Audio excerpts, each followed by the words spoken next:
राज्यसभा की 19 सीटों के लिए हुए चुनाव के नतीजे आ गए हैं। संसद के ऊपरी सदन के लिए 8 राज्यों के विधायकों ने इन 19 उम्मीदवारों का चयन किया। बीजेपी के खाते में 8 तो कांग्रेस को 4 सीटें मिली हैं। गुजरात की 4 सीटों में से 3 पर बीजेपी ने जीत दर्ज की है तो एक कांग्रेस के खाते में आई है। गुजरात में बीजेपी ने रमीलाबेन बारा, नरहरी अमीन, अभय भारद्वाज को टिकट दिया था। इन तीनों ने ही जीत हासिल की।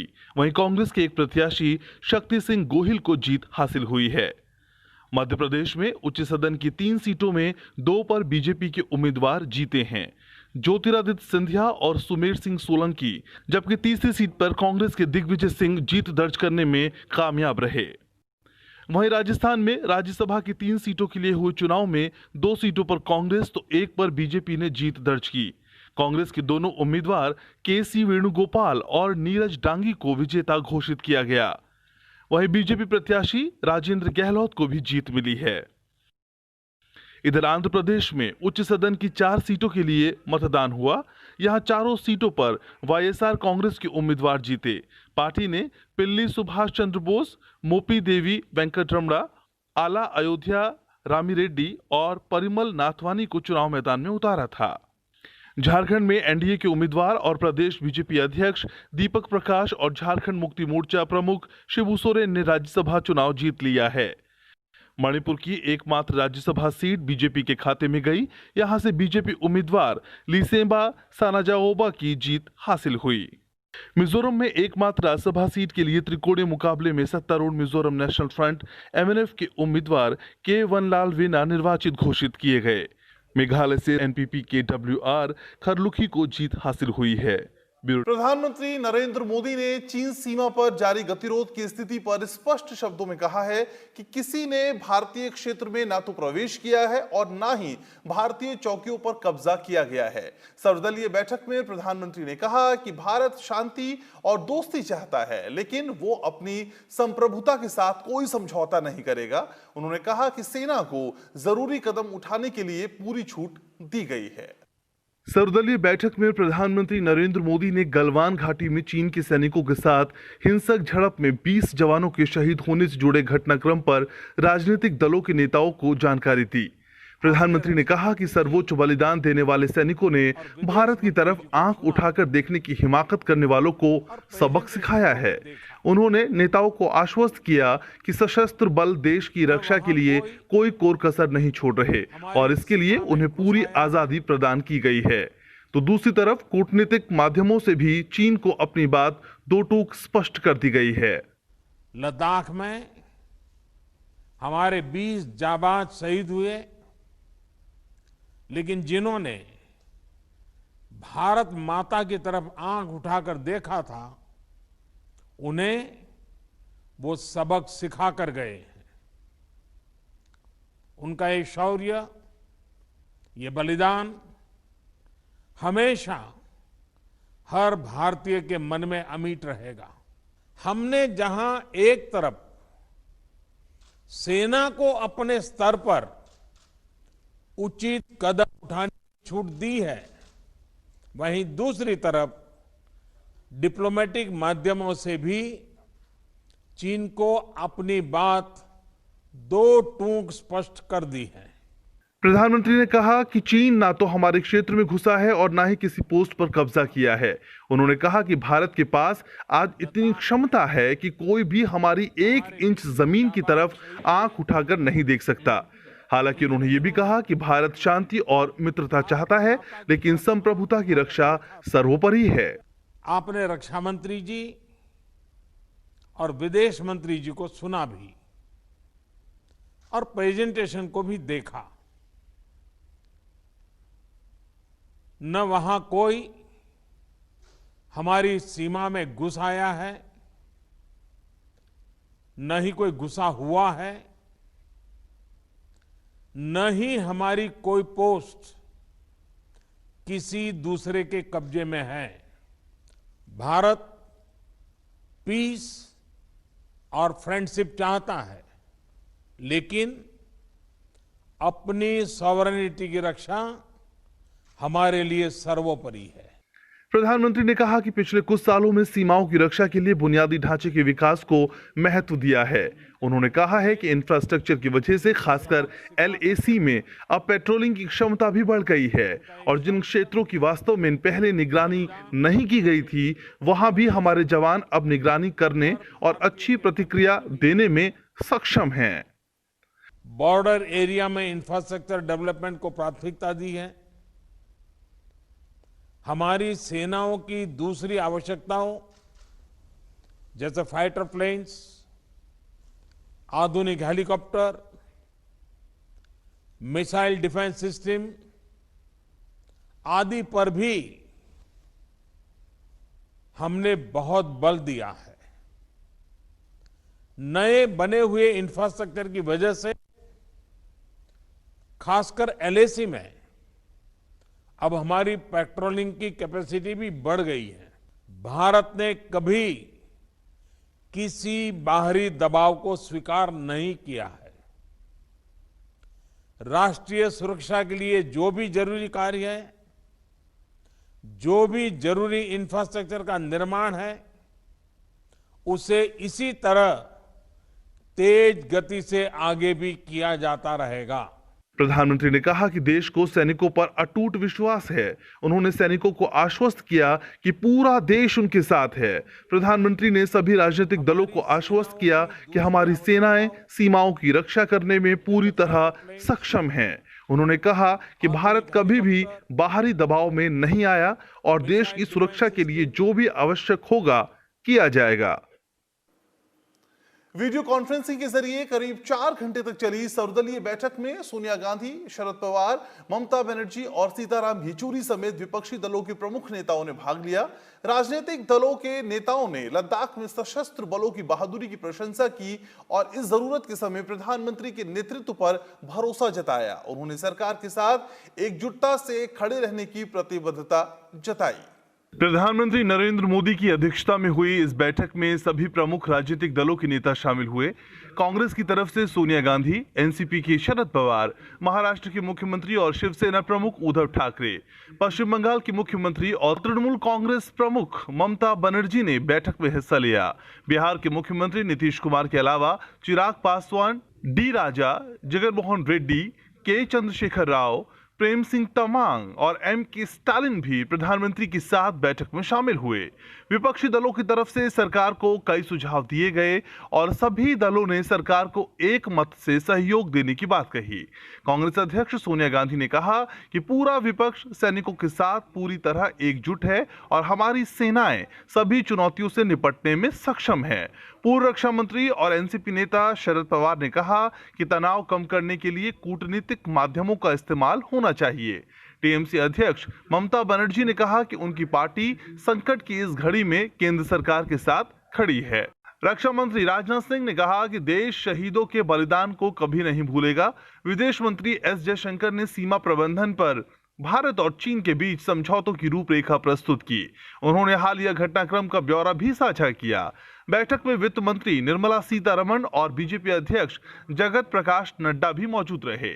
बैठक के दौरान प्रधानमंत्री नरेंद्र मोदी, सभी केंद्रीय मंत्रियों और विपक्षी दलों के तमाम नेताओं ने सीमा पर देश की सुरक्षा में सर्वोच्च बलिदान देने वाले शहीदों को श्रद्धांजलि देते हुए 2 मिनट का मौन भी रखा।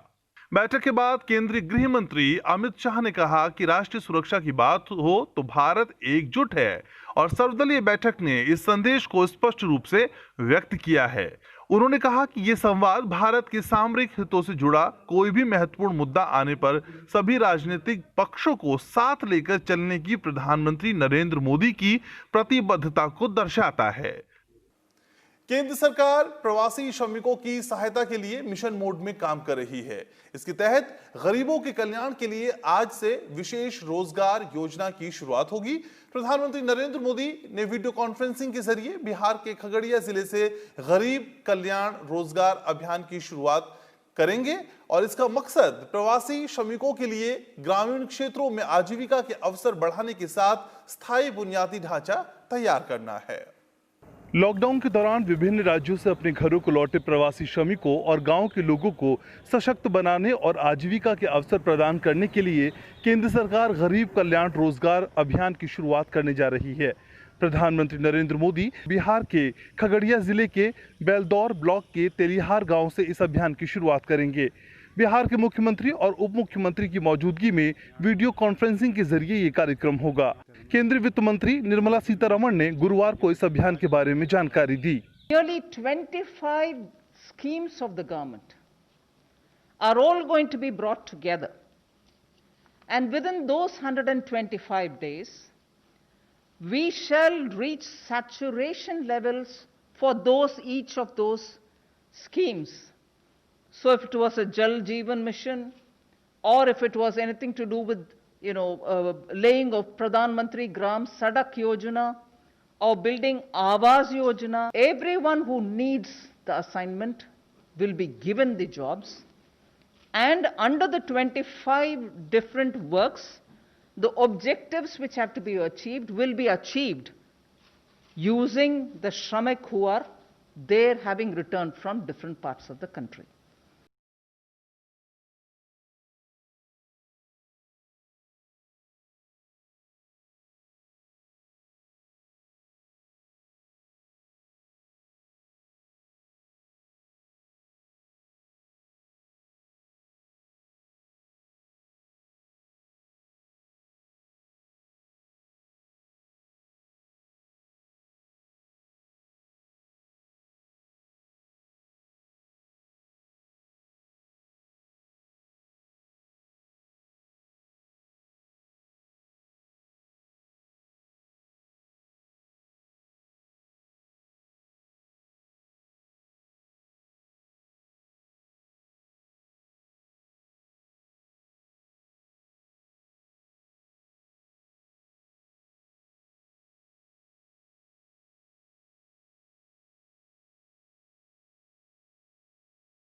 काशी विश्वनाथ मंदिर परिसर में चलाए जा रहे कार्य की प्रगति के बारे में भी प्रस्तुति दी गई। प्रधानमंत्री ने निर्देश दिया कि काशी विश्वनाथ परिसर के विकास के दौरान मिले सभी प्राचीन मंदिरों का संरक्षण किया जाना चाहिए। उन्होंने अधिकारियों को मॉडल सड़क की पहचान करने का निर्देश दिया। इस सड़क को स्थानीय नागरिकों की भागीदारी से गौरव पथ के रूप में विकसित किया जाएगा और इस पर काशी की धरोहर देखने को मिलेगी। प्रधानमंत्री ने आत्मनिर्भर भारत अभियान के तहत की गई घोषणा की प्रगति की भी समीक्षा की। उन्होंने अधिकारियों को निर्देश दिया कि इस योजना के लाभ नागरिकों तक तेजी से पहुंचाए जाने चाहिए। आईसीएमआर ने राज्यों से कहा है कि वो कोविड-19 के परीक्षण की क्षमता में इजाफा करें ताकि जल्द ही संक्रमण का पता लगाने के साथ ही इस पर काबू पाया जा सके। सभी राज्यों के मुख्य सचिव को लिखे गए पत्र में आईसीएमआर के महानिदेशक बलराम भार्गव ने कहा कि परीक्षण क्षमता में इजाफा करने के प्रयास के मद्देनजर परिषद ने निजी और सरकारी 960 प्रयोगशाला को नमूनों की जांच की अनुमति दी है। उन्होंने कहा कि उपलब्ध परीक्षण विकल्पों के जरिए अपने राज्य में परीक्षण क्षमता बढ़ाने के लिए आवश्यक कदम उठाएं ताकि आपके राज्य में बीमारी के लक्षण वाले प्रत्येक व्यक्ति की जांच संभव हो पाए। इससे संक्रमण का जल्द पता लगाने और इसे रोकने में सहायता मिलेगी और बहुत लोगों की जिंदगी बच पाएगी। केंद्र सरकार ने राज्यों से कहा है कि होम आइसोलेशन को लेकर दिशा निर्देशों का सख्ती से पालन सुनिश्चित कराएं। संक्रमण का प्रसार रोकने के लिए जमीनी स्तर पर इन दिशा निर्देशों का पालन जरूरी है। कुछ मामलों में लापरवाही सामने आने के बाद शुक्रवार को राज्यों को इस संबंध में निर्देश दिया गया। आधिकारिक बयान में कहा गया कि स्वास्थ्य मंत्रालय ने होम आइसोलेशन को लेकर 10 मई को नए दिशा निर्देश जारी किए थे जो अब भी प्रभावी हैं। डॉक्टर को मेडिकल असेसमेंट और पॉजिटिव व्यक्ति के घर को देखकर खुद को इस बात के लिए संतुष्ट करना होगा कि होम आइसोलेशन दिया जा सकता है। साथ ही अब डॉक्टरों की टीम होम आइसोलेशन वाले मरीजों की नियमित निगरानी करेगी। वहीं केंद्रीय स्वास्थ्य मंत्रालय ने सभी राज्यों को कर्नाटक में कोरोना संक्रमण से निपटने के लिए अपनाए गए उपायों को अपनाने की सलाह दी है। मंत्रालय के अनुसार कर्नाटक में ऐप और तकनीक आधारित अन्य माध्यमों के जरिए संक्रमित व्यक्ति के संपर्क में आने वाले सभी लोगों की बहुत ही सहजता से पहचान की जा रही है और उनको घर पर या सरकारी आइसोलेशन सेंटर में जांच के बाद रखा जाता है। होम क्वारंटीन को बंद करने का आदेश दिया है। अब सभी कोरोना मरीजों के लिए कम से कम 5 दिन इंस्टीट्यूशनल क्वारंटीन जरूरी कर दिया गया है। दिल्ली में पिछले 24 घंटे में रिकॉर्ड 3,137 कोरोना संक्रमित मरीज मिले हैं। ये अभी तक एक दिन में सर्वाधिक मरीज मिलने का रिकॉर्ड है। दिल्ली में कोरोना के बढ़ते प्रकोप के बाद केंद्रीय गृह मंत्रालय ने निजी अस्पतालों में कोरोना के इलाज की दरें करीब 3 गुना कम कर दी हैं। मरीजों को राहत देते हुए निजी अस्पतालों में कोरोना वायरस के इलाज के लिए नई दरें लागू कर दी गई हैं। इसके लिए गृह मंत्रालय ने नीति आयोग के सदस्य डॉक्टर वी.के. पॉल के नेतृत्व में कमेटी का गठन किया था, जिसने रियायत दरों की सिफारिश की थी। दिल्ली के अस्पतालों में कोरोना वायरस के इलाज के लिए तय नई दर में पीपीई किट के साथ आइसोलेशन बेड्स के लिए 8,000 से 10,000 रुपए प्रतिदिन देने होंगे। पहले ये कीमतें पीपीई किट को हटाकर 24,000 से 25,000 रुपए थी। वहीं बिना वेंटिलेटर के आईसीयू बेड का चार्ज 13,000 से 15,000 रुपए प्रतिदिन होगा, जिसके लिए 34,000 से 43,000 रुपए पहले देने पड़ते थे। समिति ने वेंटिलेटर बेड के साथ 15,000 से 18,000 रुपए की दरों को लागू करने की सिफारिश की थी, जिसे मान लिया गया है। ये कीमतें पीपीई किट को हटाकर 44,000 से 54,000 रुपए थी। दिल्ली में गुरुवार से कोविड जांच के लिए 2,400 रुपए की दर तय की गई थी। नई दरों को एनसीआर क्षेत्र के अस्पतालों में भी विचार विमर्श के बाद लागू किया जा सकता है। केंद्रीय गृह मंत्री ने कल हुई बैठक में उत्तर प्रदेश और हरियाणा को कोविड-19 bed, ventilator, oxygen cylinder, ICU और एम्बुलेंस की उपलब्धता सुनिश्चित करने और 15 जुलाई तक इनकी संख्या बढ़ाने की योजना की जानकारी देने का भी निर्देश दिया है, ताकि कोरोना के खिलाफ लड़ाई में पूरे दिल्ली एनसीआर के लिए साझा रणनीति बनाई जा सके। टेड्रोस एडहानोम ने कहा कि वायरस बहुत तेजी से फैल रहा है, इसलिए हमें बहुत सावधानी रखनी होगी। उन्होंने कहा कि लॉकडाउन से आर्थिक नुकसान हुआ है, लेकिन महामारी अभी भी बड़ा खतरा है। दुनिया भर में कोरोना वायरस से संक्रमित होने वालों की संख्या 86 लाख के पार पहुंच चुकी है, जबकि इस महामारी से जान गंवाने वालों की संख्या भी 4,55,000 के पार पहुंच चुकी है। वित्त मंत्री निर्मला सीतारमण ने कहा कि सरकार कोविड-19 से प्रभावित अर्थव्यवस्था को गति देने के लिए घोषित राहत उपायों, खासकर रेपो दर में कटौती का लाभ बैंकों से ग्राहकों को मिलने पर नजर रखे हुए है। वीडियो कॉन्फ्रेंसिंग के जरिए पीएचडी चैंबर ऑफ कॉमर्स की प्रबंधन समिति के सदस्यों के साथ बातचीत में उन्होंने कहा कि सरकार ने हमेशा संपत्ति सृजित करने वालों के महत्व को पहचाना है, क्योंकि देश में सामाजिक आर्थिक विकास को बढ़ावा देने के लिए वो रोजगार अवसर सृजित करते हैं। वित्त मंत्री ने कहा कि वो बैंकों के साथ विचार विमर्श कर स्थिति पर नजर रखे हुए हैं, ताकि सरकार ने जिन राहत उपायों की घोषणा की है वो जमीनी स्तर पर क्रियान्वित हों। रेपो दर में कटौती का लाभ ग्राहकों को ब्याज दरों में कमी के रूप में मिलने पर खासतौर पर नजर है। केंद्र सरकार और एशियन इंफ्रास्ट्रक्चर इन्वेस्टमेंट बैंक ने कोविड-19 के दौरान देश के गरीब और कमजोर परिवारों की मदद करने के लिए $750 मिलियन के सहायता कार्यक्रम पर हस्ताक्षर किए। ये कार्यक्रम कोविड-19 के गंभीर व प्रतिकूल सामाजिक और आर्थिक प्रभाव को कम करने के लिए भारत सरकार को बजट समर्थन प्रदान करेगा। वर्तमान ऋण कोविड-19 संकट रिकवरी सुविधा के तहत AIIB की तरफ से भारत के लिए दूसरा ऋण होगा। कार्यक्रम के प्राथमिक लाभार्थी गरीबी रेखा के नीचे वाले परिवार, किसान, स्वास्थ्य कार्यकर्ता, महिला स्व सहायता समूह, विधवा, दिव्यांगजन, वरिष्ठ नागरिक, कम वेतन पाने वाले लोग, विनिर्माण श्रमिक और अन्य कमजोर समूह होंगे।